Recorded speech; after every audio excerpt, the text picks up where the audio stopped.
I'm Brewster, 34 years old, and until recently I was a software engineer living paycheck to paycheck, or so my family thought. Growing up as the middle child, I always got the short end of the stick. When my mom texted about a family dinner, I had no idea they'd announce taking my childhood room away. But as they smiled smugly at me, I held a secret that would change everything. Before I tell you how this family dinner turned into the most satisfying moment of my life, let me know where you're watching from. Hit that like and subscribe button if you've ever been the family underdog who finally got their moment to shine. To understand why that dinner was such a pivotal moment, you need to know a bit about my family. I grew up in a modest, two-story home in a middle-class neighborhood on the outskirts of Chicago. Our house wasn't fancy, but it was in a good school district, which my parents reminded us was their top priority. In our family hierarchy, I was firmly in the middle, sandwiched between my older brother Marcus, now 38, and my younger sister Ashley, 29. Being the middle child is tough in any family, but in ours it came with an extra layer of invisibility. My father, Richard, 62, worked as a manager at a local manufacturing plant. He was the traditional provider, stern but fair with everyone except when it came to Marcus. Dad saw in Marcus everything he wished he had been. Athletic, popular, and charismatic. Every weekend was dedicated to Marcus's football or baseball games, with Dad cheering louder than any other parent. When I showed interest in computers instead of sports, my father would just shake his head and say, "That's nice, but when are you going to get into something real?" My mother, Diane, 60, was a high school English teacher who prided herself on being cultured. She doted on Ashley, her only daughter, taking her to ballet classes, shopping trips, and afternoon teas. Mom and Ashley shared a bond that felt impenetrable, giggling over inside jokes and planning girls' days that I obviously wasn't part of. Mom wasn't unkind to me, just perpetually distracted by her favorite children. The pattern of overlooking my needs started early. When I was 7, my parents converted half of my bedroom into storage space because Marcus needed room for his trophies in his own room. By 10, I had learned not to ask for new clothes until Marcus had outgrown his and passed them down to me. Meanwhile, Ashley's closet was regularly refreshed because girls need more options. The old times my sister mockingly referenced at dinner. That started when I was about 9. Whenever relatives visited, the sleeping arrangements were always the same. Guests got the guest room. Ashley kept her room because a girl needs privacy. Marcus kept his room because he needs rest for sports, and I would sleep on the living room floor. Not the couch, the floor, because the couch was for my grandparents to sit on during the day. This arrangement continued well into my high school years, with everyone acting like it was perfectly normal. School became my refuge. While Marcus was skipping classes to hang out with friends and Ashley was being excused from homework because she had dance recitals, I buried myself in books and computer science. My parents viewed my straight as expected rather than praiseworthy. When I won the state coding competition in junior year, my mother simply said, "That's nice, but did you see Ashley made the dance team?" My passion for computers was dismissed as playing around. When I begged for programming books, my father would sigh about wasting money on a phase. Meanwhile, Marcus's sports equipment costs were never questioned, and Ashley's dance costumes, despite being worn once and discarded, were investments in her future. College applications came around, and I received scholarship offers from several tech programs. My parents seemed surprised, as if they hadn't noticed I'd been preparing for this path for years. While they helped Marcus with tuition and co-signed Ashley's student loans, I cobbled together scholarships, grants, and worked 20 hours a week at the campus IT department. Those college years were exhausting but transformative. For the first time, I was surrounded by people who thought like me, who saw value in what I could do. I graduated with honors, but my family barely noticed. Marcus had just been promoted at his sales job, and Ashley had gotten engaged, though that relationship ended 3 months later. At 22, I moved out of my parents' house into a tiny studio apartment that I could barely afford. It was small, with barely enough room for a bed and desk, but it was mine. No one could store their stuff in my space or make me sleep on the floor. Family get-togethers continued to follow the same pattern. Marcus would boast about his sales numbers, Ashley would dominate conversations with dating stories, and I would mention a new project only to have the subject changed. My parents would ask surface-level questions about my computer job, but their eyes would glaze over at my responses. After years of this dynamic, I learned to keep my thoughts, dreams, and eventually my successes to myself. Why share with people who had already decided my place in the family hierarchy? Little did they know I was slowly building a life that would finally make them see me, though not for the reasons they might expect. After college, I landed my first job at a small tech firm developing internal software for businesses. The pay was modest, especially for Chicago, but it was enough to cover my studio apartment rent and student loan payments with a little left over each month. I lived simply cooking most meals at home and taking public transit instead of owning a car. My family assumed this frugality meant I was struggling financially, and I never corrected them. Still in that shoebox apartment, my dad would ask during our infrequent phone calls, "Marcus just put a down payment on a house in the suburbs." What my family didn't see was that I was discovering something valuable about myself at that first job. While my colleagues focused on coding within established parameters, I had a knack for identifying gaps in the market. I could listen to clients describe their workflow problems and envision software solutions they hadn't even thought to request. My boss noticed this talent and started bringing me to client meetings. During one such meeting with a medical supplies distributor, I identified a tracking issue that was costing them thousands in lost inventory. After hours, I developed a small software patch that solved their problem. The client was so impressed they asked if I could create similar solutions for other logistical challenges. That request sparked an idea. While maintaining my day job, I began freelancing nights and weekends, creating specialized software solutions for small to medium-sized businesses that couldn't afford enterprise-level systems. I started with that medical supplier, then used their recommendation to secure 2 more clients. Each project taught me something new and expanded my portfolio. 6 months into my side business, I was making as much freelancing as I was at my full-time job. After a year, I was making double, but I maintained my frugal lifestyle and modest apartment, partly because I was still unsure how sustainable this success would be, and partly because I had a growing vision that required capital. Every family holiday, I'd listen to Marcus boast about his new car, or Ashley complain about her landlord raising her rent, all while my parents beamed at them with pride. Meanwhile, I was quietly reinvesting my earnings, building a client base, and developing proprietary software that could be licensed rather than sold as one-off solutions. By year 2, I had hired 3 other developers to help with the workload. We worked remotely, keeping overhead low. I rented a small office downtown but told my family it was just a co-working space I used occasionally. When they asked about my career, I kept descriptions vague, still in software development or working with some interesting clients, which they took as confirmation that I was merely getting by. The turning point came when a healthcare startup approached me about licensing my inventory management system to deploy across their regional network of clinics.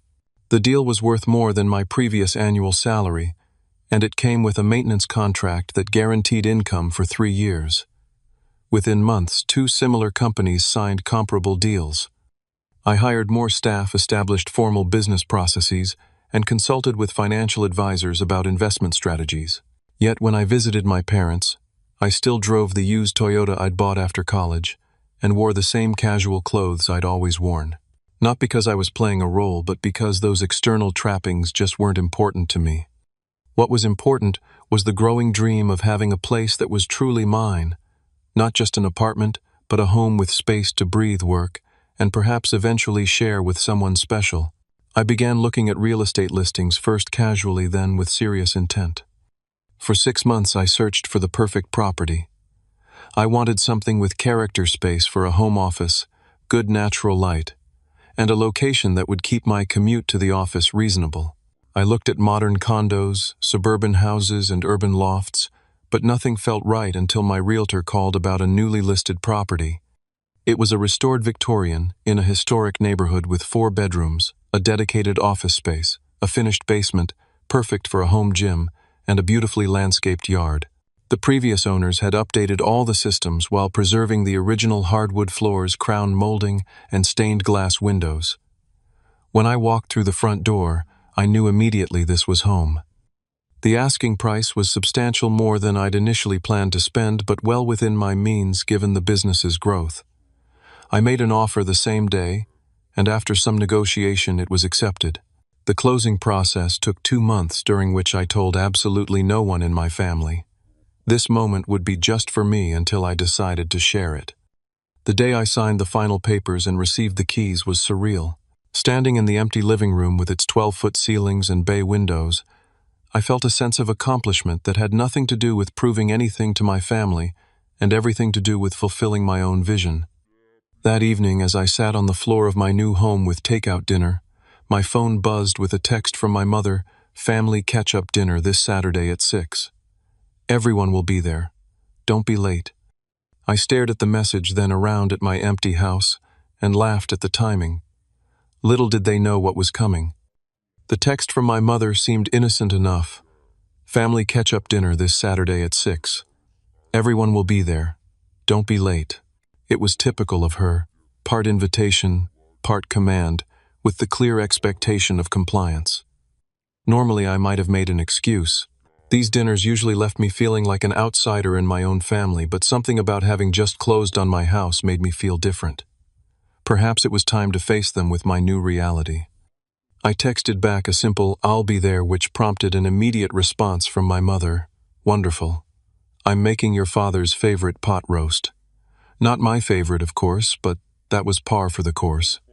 As Saturday approached, I found myself oddly calm.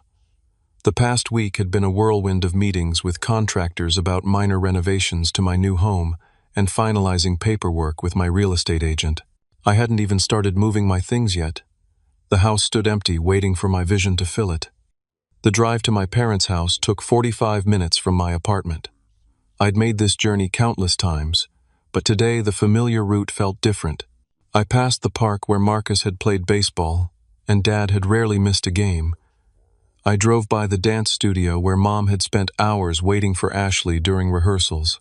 Then there was the public library where I'd taught myself programming languages while waiting for someone to remember to pick me up. When I pulled into the driveway of my childhood home, I was struck by how small it seemed now. The 2-story colonial that had once felt so imposing now looked modest. The blue paint was fading slightly, and the shrubs needed trimming. I noticed the basketball hoop over the garage still hung at the perfect height for Marcus installed when I was too short to use it properly. I checked my watch. 5:58. Right on time, but as usual, everyone else was already there. Marcus's oversized SUV took up more than its fair share of the driveway, forcing me to park on the street. Through the living room window, I could see movement and hear laughter. They'd started gathering without me, another small reminder of where I stood in the family order. Taking a deep breath, I walked up to the front door. Before I could knock, it swung open to reveal my mother, wooden spoon in hand. "Brewster, finally. Everyone's been here for ages," she said, leaning in for a quick cheek kiss. "I'm 2 minutes early, Mom," I pointed out gently. She waved away my comment. "Well, come in, come in. Your father's opened a bottle of wine." The living room was crowded. My father occupied his usual recliner, glass of Cabernet in hand. Marcus and his wife Jennifer sat on the couch, their 2 children, Emily and Jacob, playing on tablets at their feet. Ashley was perched on the arm of the sofa, texting rapidly on her phone. "The prodigal son returns," my father announced with what he thought was good humor. "How's that little apartment of yours?" "It's fine," I said, accepting the half-empty glass of wine my mother pressed into my hands. Clearly they'd started drinking well before 6. "Still, in that same place?" "How long has it been now?" 7 years, Marcus asked, not looking up from his own phone. 5, I corrected, though no one seemed to notice. "You should think about buying something," Jennifer chimed in. "Building equity instead of throwing money away on rent. We could recommend our realtor if you'd like." I suppressed a smile. "I'll keep that in mind." Ashley finally looked up from her phone, as if he could afford anything in this market. "Those tech jobs don't pay what people think they do." Before I could respond, my mother announced that dinner was ready, saving me from having to decide whether to correct their misconceptions just yet. The dining room had been rearranged since my last visit. The main table was set for the adults, my parents, Marcus and Jennifer, A card table had been set up in the corner for me, Ashley, and Marcus's kids. Some things never changed. At 34, I was still at the kids' table. As we settled in, I noticed other changes to the house. The living room had new furniture and the kitchen had been updated with stainless steel appliances. My parents had clearly been renovating, which made what happened next even more ironic. The conversation during the first part of dinner followed familiar patterns. Marcus dominated, talking about his latest sales achievements and his kids' activities. Jennifer added details about their recent family vacation to Florida. Ashley shared dramatic stories about her job at a marketing firm and her latest dating disasters. My parents asked leading questions to keep them talking while I quietly ate my pot roast. When there was finally a lull in conversation, my father cleared his throat and stood wineglass in hand, looking pointedly at my mother. She nodded encouragingly. "Since we have everyone here," he began, "your mother and I wanted to share some news." I assumed they were going to announce a vacation, or perhaps their retirement plans. Instead, my father's eyes landed directly on me. "Brewster, we've kept your room pretty much the same since you moved out," he said, which wasn't entirely true. Half of it had become storage years ago, and the desk I'd saved up for had been given to Ashley when she needed a study space. "Well," my father continued, "Marcus and Jennifer have been bringing the kids over more often, and with Emily and Jacob getting bigger, they really need more space when they stay over." My mother jumped in, her voice overly cheerful. "So we've all decided that it makes sense to finally renovate your old room into a proper guest room for them. We'll be taking down your old posters and getting a larger bed next week." "It's not like you use it anyway," Marcus added with a shrug. I sat very still, fork suspended halfway to my mouth. They were telling me, not asking me. Not that they needed my permission, it was their house, but the assumption that I wouldn't care spoke volumes. Ashley snickered, twirling her wineglass. "Guess you'll have to sleep on the floor like old times when you visit," she added, referencing those childhood holidays with a smile that didn't reach her eyes. They were all looking at me now, expressions ranging from mild amusement to faint concern that I might actually be upset. They expected disappointment, perhaps even protest. What they didn't expect was the calm that washed over me. My heart was racing and I could feel my fingernails digging into my palms under the table. But alongside the familiar sting of being an afterthought came something new, a sense of perfect timing that was almost comical. I smiled back at them, which clearly wasn't the reaction they had anticipated. "Is that all right?" my mother asked, suddenly uncertain. "Of course," I said lightly. "It's your house." Marcus, perhaps feeling a twinge of guilt, leaned forward. "Hey, we can get you an air mattress for when you visit, one of those nice ones." How generous, I thought. But I kept smiling, wondering how long I should let this moment play out before revealing my own news. The dinner continued with an undercurrent of tension following my parents' announcement. They clearly expected me to show some disappointment about losing my childhood room, and my calm acceptance seemed to unsettle them. "We thought you might be upset," my mother ventured, passing the green beans for the second time. "Why would I be upset?" I asked mildly. "Like Dad said, I don't live here anymore." My father nodded vigorously. "Exactly. And Marcus's family needs the space. They visit every other weekend. The kids love staying with Grandma and Grandpa," Jennifer added, as if justifying the decision further. I glanced at Marcus's children, both absorbed in their tablets, even at the dinner table. They hadn't looked up once during the entire conversation. Plus, Ashley chimed in, "Your room gets the best morning light. It would be wasted just sitting empty most of the time."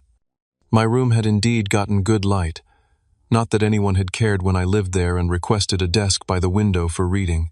Back then, my father had insisted the room looked better with the bed under the window, regardless of what I wanted. "We're thinking of painting it a nice neutral color," my mother continued, warming to the subject now that I hadn't made a scene. "Maybe a light gray. And we'll get a queen-sized bed to replace your old twin." "Sounds nice," I said, taking a sip of water.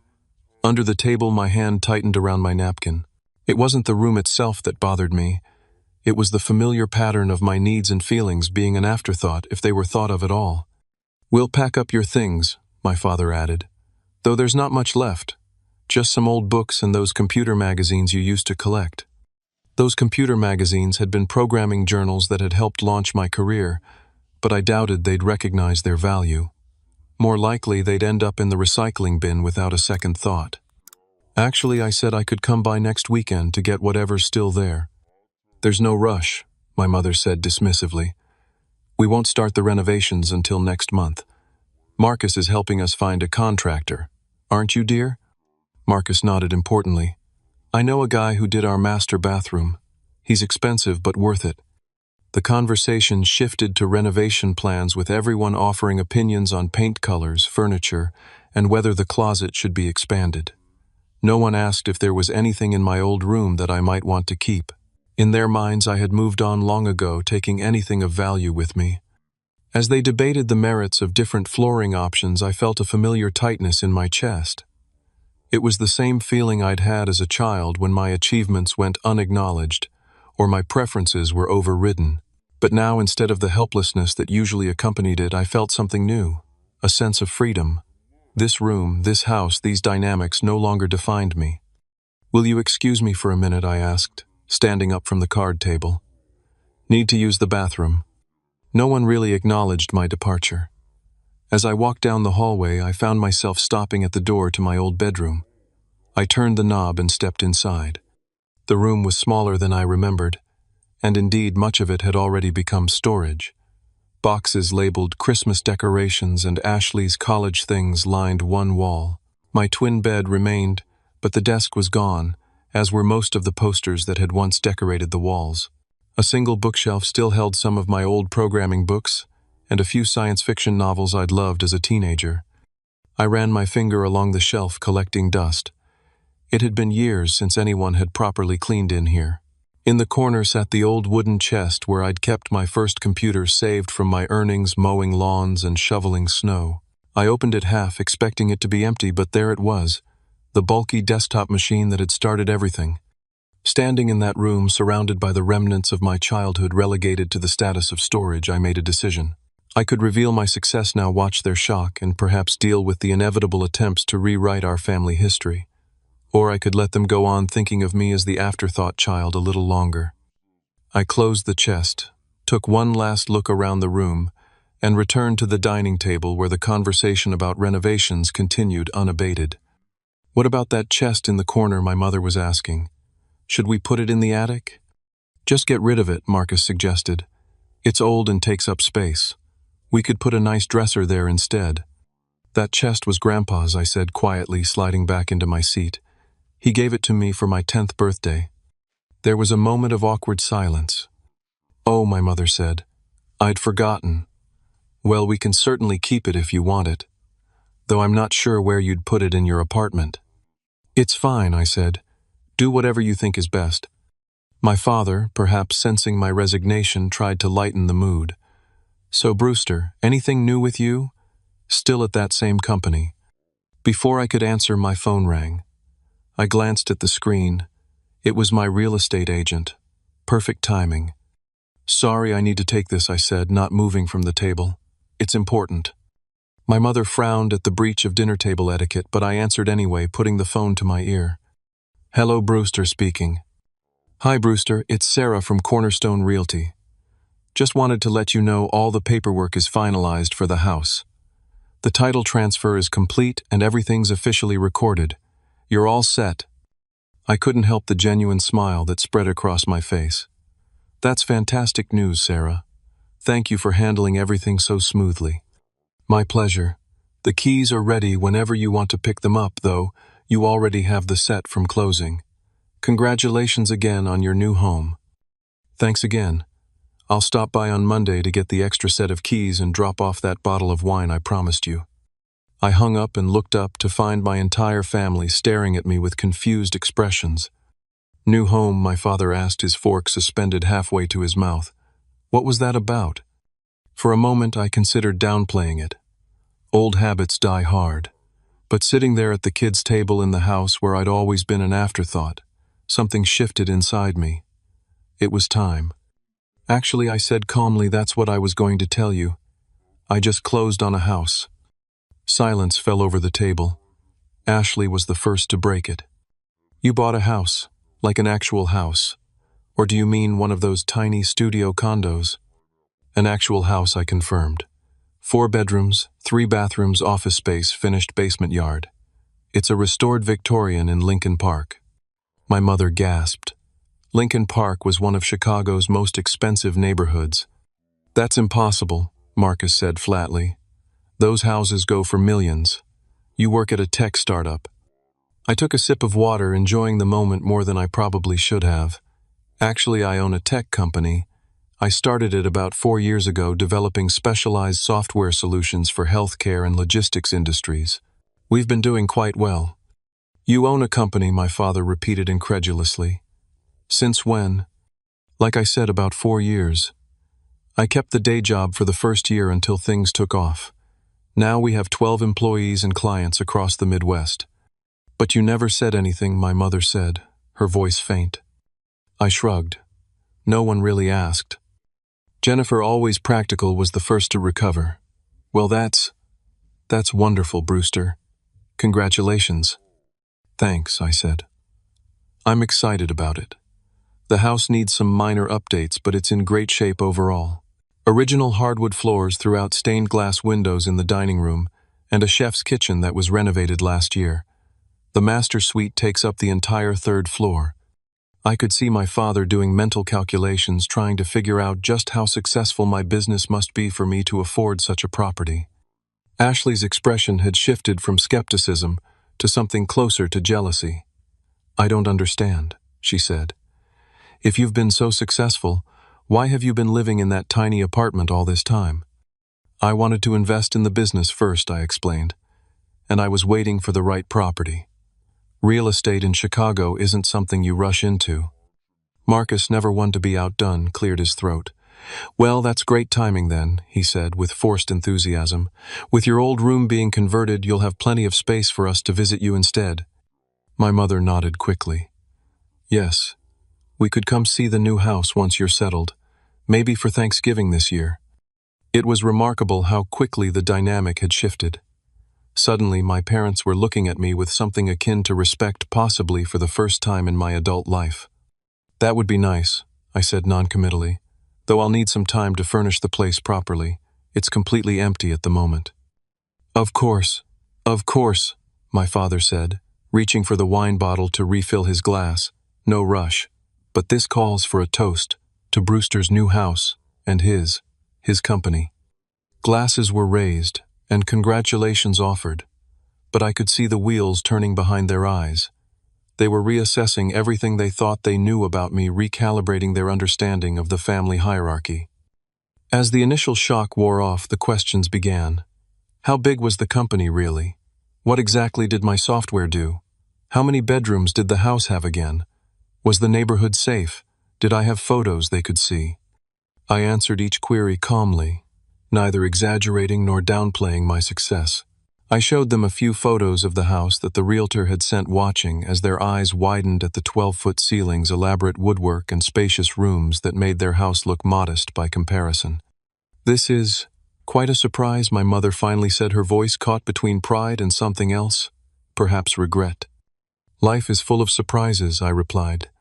Thinking of all the years they'd overlooked me, assumed the least about my potential, and pushed me to the periphery of family considerations. The dinner that had begun with them, smiling, as they took away the last physical space I had in their home, had transformed into something entirely different. Now they sat in stunned silence, contemplating the reality that the son they'd always underestimated had quietly built a life that surpassed their expectations. I didn't feel the vindication I might have imagined. Instead, there was a bittersweet recognition that success hadn't changed who I was to them. It had only changed how they perceived me, and that realization was perhaps the most valuable thing I took from that evening. As the initial shock of my announcement settled, an uncomfortable silence fell over the dining room. My parents exchanged glances, a wordless communication I recognized from childhood, and they were trying to figure out how to respond without losing face. You must be doing very well for yourself, my father finally said, his voice carefully neutral, though I'm finding it hard to believe you've been running a successful business all this time without mentioning it. There was an edge to his words, not quite an accusation, but close. The implication was clear: either I was exaggerating my success now, or I had been deliberately hiding it from them. Neither option reflected well on me in his eyes. "I did mention it," I replied calmly. "Remember when I told you I was developing some custom software solutions for healthcare clients? That was the beginning of it." My mother's brow furrowed. "I thought that was just freelance work, side jobs." "It started that way," I acknowledged. "But it grew." Marcus leaned forward, suddenly interested. "What kind of revenue are we talking about, ballpark?" Of course, that would be his first question. Not what the company did or how hard I'd worked to build it, but how much money it made. "We're privately held," I said, sidestepping the direct question, "but we're stable enough that I felt comfortable investing in real estate." "Brewster has always been modest about his accomplishments," Jennifer said, surprising me with her support. "Remember when he won that coding competition in college and barely mentioned it?" I gave her a grateful look. Jennifer had always been the most perceptive member of the family by marriage, occasionally noticing when I was being overlooked at gatherings. "I still don't understand why you kept all this a secret." Ashley pressed her tone somewhere between hurt and accusatory. "We're family. Families share good news." I considered her words carefully.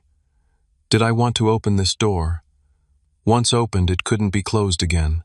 But looking around at their faces, confused, slightly defensive, and recalibrating their view of me in real time, I decided the truth was long overdue. "Do we?" I asked quietly. "Share good news equally, I mean." "What are you talking about?" "Of course we do," my mother said, but there was uncertainty in her eyes. "Mom, when I made the dean's list every semester in college, it barely warranted a mention at Sunday dinner. When I got that scholarship for my master's program, Dad changed the subject to Marcus's promotion. When I told you I'd started consulting," Ashley interrupted to talk about her new apartment. My father shifted uncomfortably in his chair.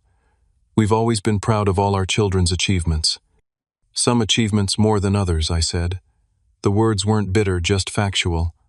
"That's not fair," Marcus protested. "We've always supported you." "Have you?" I asked, looking him directly in the eye. "When was the last time you asked me about my work, not just, 'How's the job?' but actually showed interest in what I do?" He opened his mouth, then closed it again, unable to recall a specific instance. I stopped sharing because it became clear that my successes didn't fit the family narrative, I continued. "In our family story, Marcus is the successful one, Ashley is the creative one, and I'm just the middle child who's okay at computers." My mother's eyes glistened with unexpected tears.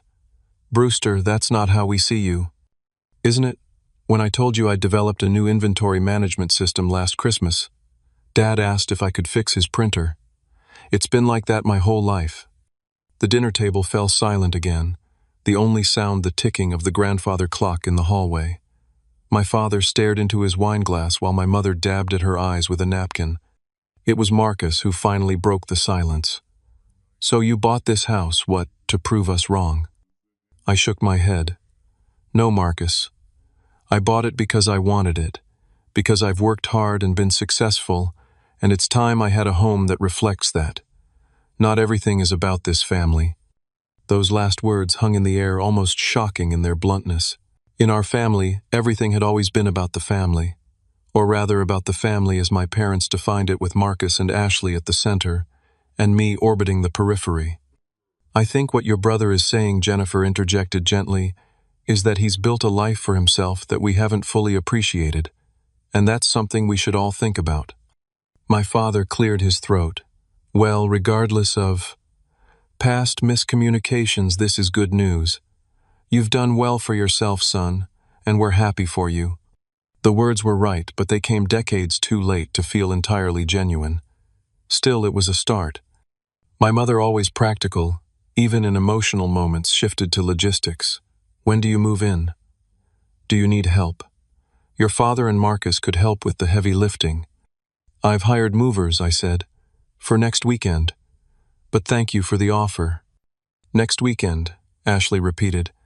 "That's so soon. You must have been planning this for a while." "The right house doesn't come along every day," I said. "When I found this one, I knew it was time to make a move." My phone buzzed with a text from a business partner about a client meeting on Monday. I glanced at it, then back at my family who were still processing the evening's revelations. I should probably get going, I said, standing up from the card table. I have some work to finish up tonight. But we haven't had dessert, my mother protested weakly. I made apple pie. Rain check, I suggested. I really do need to go. My father stood up as well. Of course you're a busy man. We understand. The walk to the front door felt longer than usual, with my entire family trailing behind me like a bewildered procession. As I reached for my jacket, Marcus approached me. Hey, he said quietly. We should grab lunch sometime. I'd love to hear more about your company. Maybe there's some way I could get involved. Of course. Now that he knew I was successful, he saw an opportunity. Sure, I said non-committally. We'll set something up. My mother hugged me tightly at the door. We really are proud of you, she whispered. I hope you know that. I nodded, not trusting myself to respond without saying something I might regret. As I walked to my car, I heard my parents and siblings talking in hushed voices on the porch behind me. I couldn't make out all the words, but I caught snippets. Never would have guessed. All this time. Should we still renovate his room? I smiled to myself as I got into my car. The room didn't matter anymore. I had a whole house now, my house bought with my success designed for my comfort. For the first time, I was defining my own space, rather than accepting whatever scraps of space others allowed me. As I drove away from my childhood home, I felt lighter somehow, as if I'd set down a burden I'd been carrying for years. The burden of seeking validation from people who had never really seen me. Tonight, finally, they had seen a glimpse of who I really was. Not just the quiet middle child, but a successful entrepreneur, a homeowner, someone who had built something valuable on his own terms. The real revelation wasn't about the house or even the business. It was the realization that I no longer needed their approval or understanding. I had found my own path, and it had led me to a place they never expected me to reach. That night I drove not to my apartment but to my new house. It stood dark and empty, waiting for me to fill it with light and life. I unlocked the front door, stepped into the echoing foyer, and felt a sense of possibility that no family dinner could ever diminish. The days following the dinner revelation brought a flurry of messages from my family that I had never experienced before. My phone, typically silent except for work calls, buzzed constantly with texts from parents and siblings who suddenly had so much to say. My father's message came first, the morning after dinner. Very proud of your accomplishments, son. Would like to learn more about this business of yours. Perhaps lunch next week. In 34 years, I couldn't remember my father ever initiating lunch with just me. It had always been family meals or nothing. My mother's approach was more indirect. Found some of your old computer books while looking through your room. Thought you might want them before we start the renovations. They look important. The same books that had been collecting dust for years, suddenly deemed important now that they connected to my success. Ashley's text was the most transparent. Oh my God, big bro, can't believe you've been holding out on us. Need interior design help with the new place. That's literally what I do at the marketing firm. Space planning. And stuff. I could totally hook you up with our vendors too. Major discounts. I didn't respond immediately to any of them, needing time to process the shift in family dynamics that had occurred overnight. It wasn't that I wanted to punish them, but I needed to establish that my time and attention were valuable, something they'd never seemed to consider before. 3 days after the dinner, Marcus called while I was in a meeting with clients. I let it go to voicemail. Brewster, it's Marcus. Listen, I've been thinking about what you said at dinner, about us not asking about your work. You're right, and I'm sorry about that. Anyway, I had some ideas about your company. Investment opportunities, maybe. Call me back when you get a chance. When I finally returned his call that evening, his enthusiasm was palpable. There you are. Been trying to reach you, he said, as though my unavailability was unusual, rather than our normal pattern of communication. I've been busy with work and moving preparations, I explained. Right. The new house, Jennifer and I were talking about it. We'd love to see it once you're settled. Maybe bring the kids for a weekend. I bet they'd love exploring a house that big. I thought of his children who had barely acknowledged my existence at dinner, now suddenly expected to have the run of my new home. We'll see. It'll be a while before I'm fully set up for guests. Of course, no rush, he said quickly, then cleared his throat. So, about your company. I've been thinking, with my sales background and your technical expertise, we could make a pretty good team. I've got some capital I could invest, maybe come on board in a business development role. There it was, the real reason for his newfound interest in my life. Not to repair our relationship, but to capitalize on my success. That's an interesting thought, I said carefully, but we're not currently looking for investors. The company is doing well with our existing structure. Oh, his disappointment was audible. Well, keep me in mind if that changes. Family business and all that. Family business. As if he'd been supporting my entrepreneurial journey all along instead of dismissing it as playing with computers. The most surprising call came from Jennifer a week after the dinner. Unlike the others, she didn't mention the house or my company right away. I just wanted to say I'm sorry, Brewster, she said without preamble. Sorry for what I asked, genuinely confused. For not standing up more when they dismissed your accomplishments over the years. I noticed it, but I never said anything. That was wrong of me. Her sincerity caught me off guard. Thank you for saying that, Jennifer. It means a lot. I remember when you helped Marcus set up our home network and security system when we first bought our house. You spent the whole weekend on it, and he never even offered to pay you. I told him he should, but it's okay, I said. Water under the bridge. Still, she persisted. I want you to know that I see how they've treated you, and it's not right. You deserved better. Of all my family members, Jennifer was the only one offering genuine reflection rather than trying to reposition herself advantageously in light of my success. I appreciate that, Jennifer. Really. And just so you know, she added, I talked to Marcus about his investment idea, told him he was being opportunistic and should focus on rebuilding his relationship with you instead. He didn't take it well. I laughed despite myself. I can imagine. Anyway, she concluded, congratulations again on the house and the company. You've earned every bit of it.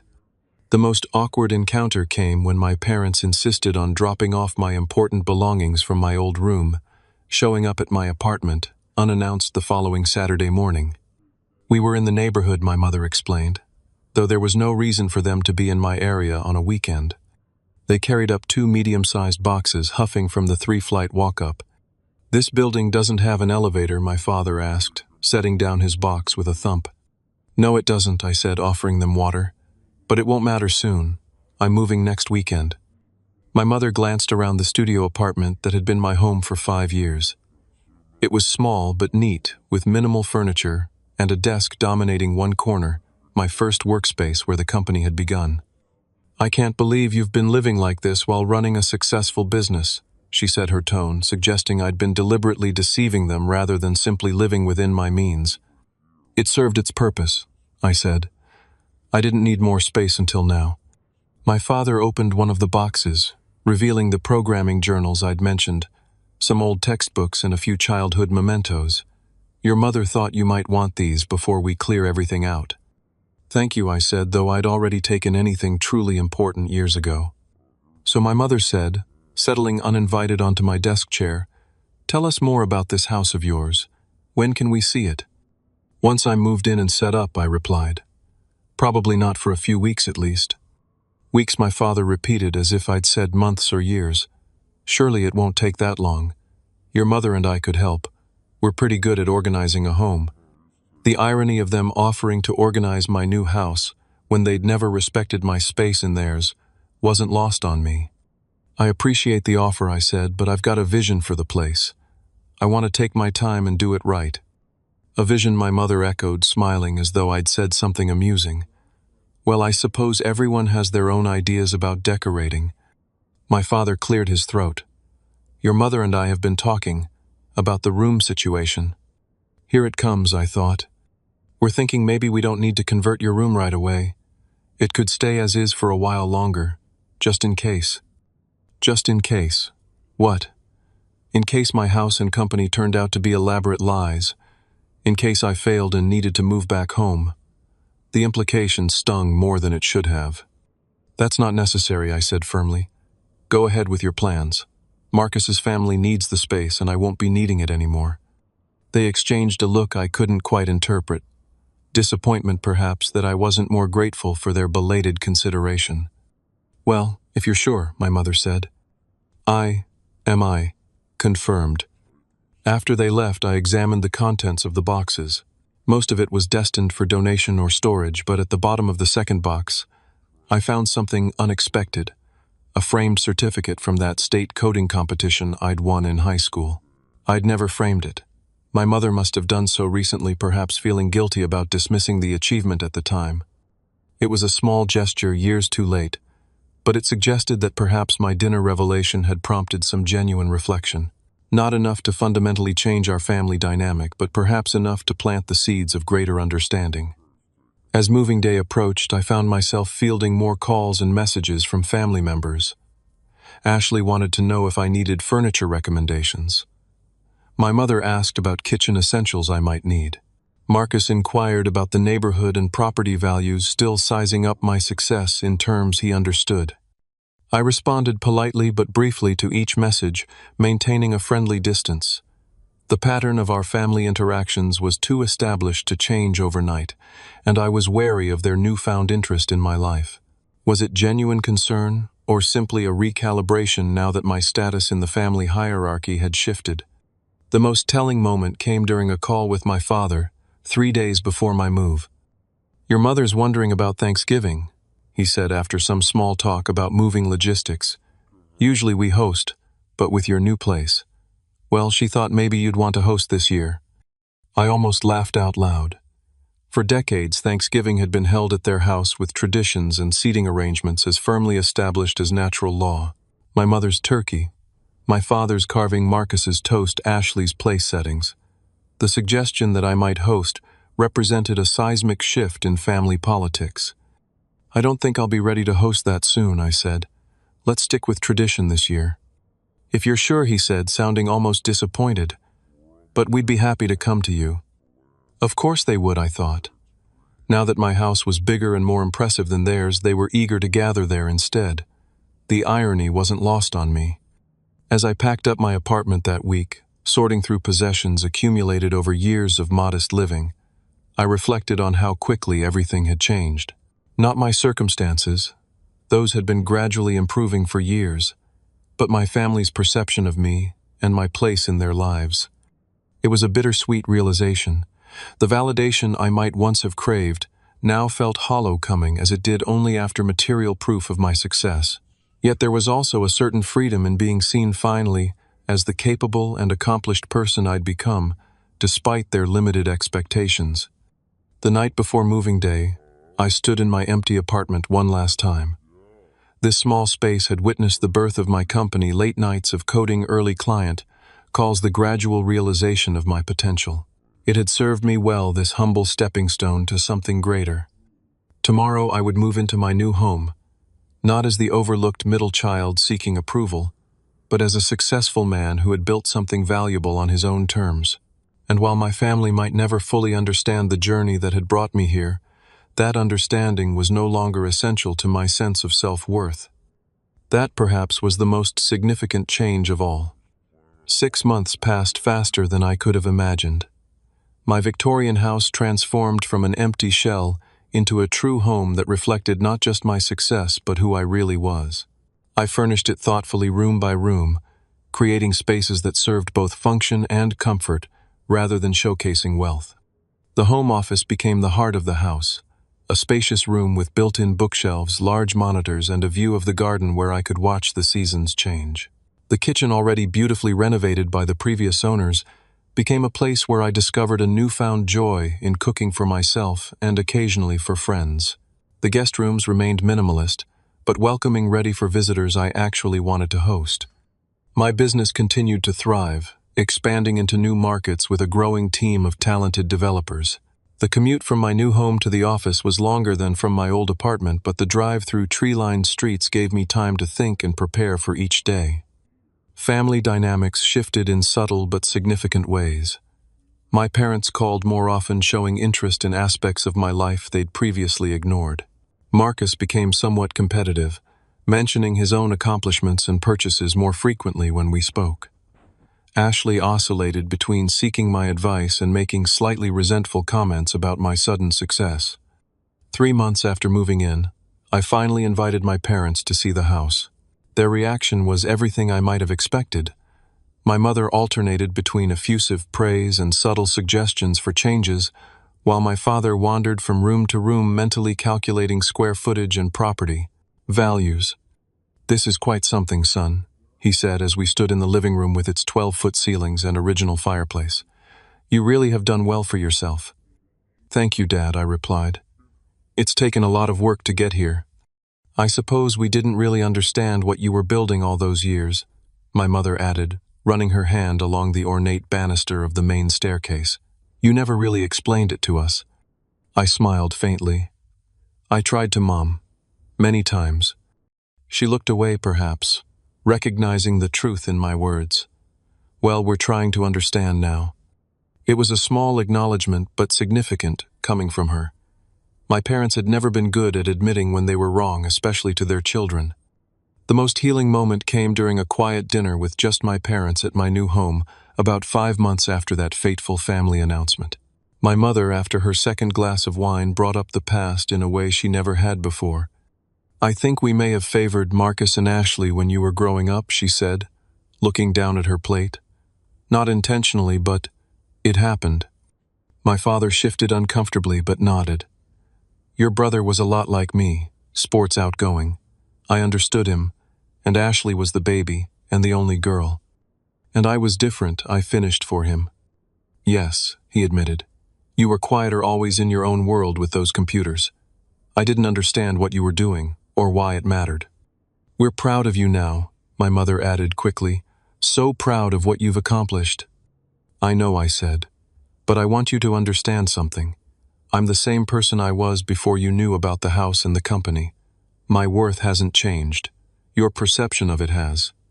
They were silent for a long moment, absorbing this uncomfortable truth. "You're right," my father finally said. "And I'm sorry it took this to make us see it.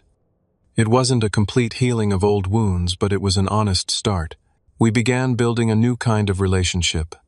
Not perfect, still occasionally falling into old patterns, but with a new foundation of mutual respect that had been missing before. Marcus and I established a more distant but cordial relationship. He eventually stopped asking about investment opportunities, and instead began seeking my advice about his own career, which I gave willingly when asked. His children now welcome visitors to my home, showed a surprising interest in coding when I set up a simple programming game for them during one visit. Ashley perhaps had the hardest time adjusting to the new family dynamic. Having always been the baby of the family, she struggled with my elevated status. But even she gradually found her footing, especially after I helped her negotiate a better position at her marketing firm, using some of the business skills I'd developed. As for me, the most profound change wasn't in my living situation, or even my family relationships, but in how I viewed myself. The need for their validation, which had driven so many of my actions and reactions throughout my life, gradually faded.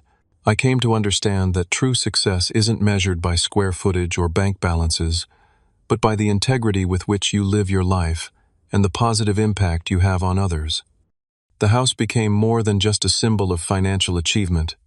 It became a place where I could finally be fully myself without apology or explanation. A place where I invited friends who valued me long before I had material success. A place where I could work on projects that fulfilled me intellectually and creatively, not just financially. The most important lessons I learned through this journey weren't about proving others wrong, though there was admittedly some satisfaction in that. They were about proving myself right, about trusting my own path even when others couldn't see its value, about the power of quiet persistence over flashy demonstrations. Financial freedom provided choices, not happiness itself. The happiness came from using those choices wisely, to create a meaningful life on my terms, to help others when I could, to set healthy boundaries when necessary.